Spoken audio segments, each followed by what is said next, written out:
Ironing out the logistics of your move can be a headache, so let Behringer Moving and Storage handle it for you. Visit BehringerMoving.com. With your look at local sports from across the Hickory Metro, I'm Jason Savage for WHKY News. We began by recapping high school volleyball action last night in the Western Piedmont 3A, 4A conferences, where we start all sweeps. Drawn defeating Chase 3-0, East Burke over East Rutherford, and Patton sweeping High Brighton 3-0. West Caldwell was swept by RS Central 3-0.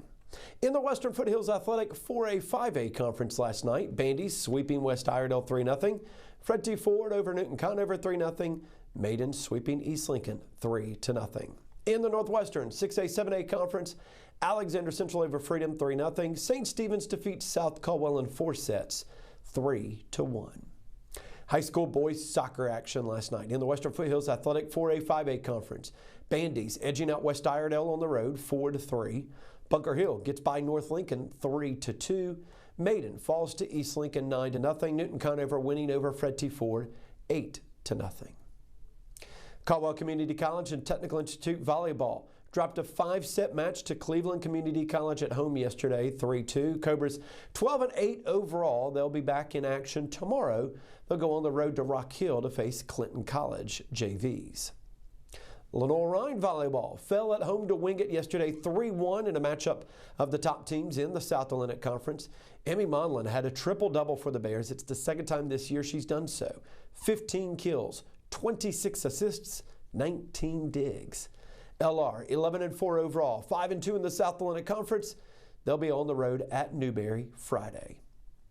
Lenoir-Rhyne women's golf finished 8th at the St. Simons Island Intercollegiate that concluded yesterday. Leading the way for the Bears, junior Eve Nealon finishing in 2nd place, her 2nd straight top 10 finish.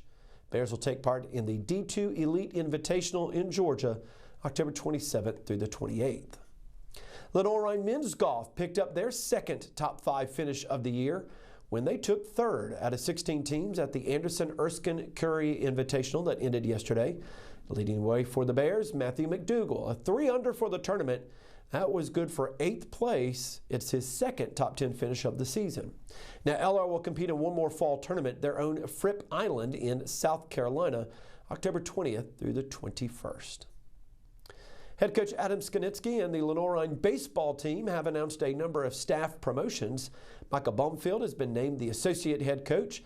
Blake Bean has been added as a full-time assistant coach. In addition, former Bear Owen Blackledge will join the staff as a volunteer assistant for this upcoming 2026 season. Led by a top 10 finish from record-matching freshman Elisa Presley yesterday, Appalachian State women's golf tied for 5th place in a 15-team field at the Pirate Collegiate hosted by East Carolina. Presley tied for 8th on the individual leaderboard, and her 2-under is the 2nd lowest 54-hole total in program history. Mountaineers will conclude their fall schedule Monday and Tuesday at the Terrier Intercollegiate in Spartanburg, South Carolina. Appalachian State football kicker Dominic DeFreitas has been named the Sun Belt Conference's Special Teams Player of the Week after he hit 2 field goals from 45-plus yards in the Mountaineers' 27-23 home win against Oregon State Saturday. It was Appalachian State's first ever home victory against a team from the ACC, Big 10, Big 12, Pac-12, or SEC. Hard to imagine that, but their first home win against any of those teams. DeFreitas, a freshman, opened the scoring with the season-long field goal from 49 yards out and would add a 45-yard field goal late in the 3rd quarter, giving the Mountaineers a 27-21 lead. DeFreitas is 6 for 8 on field goals this season with 3 from at least 45 yards out. As always, you can find more details of these stories and the latest updates when you visit our website, WHKY.com.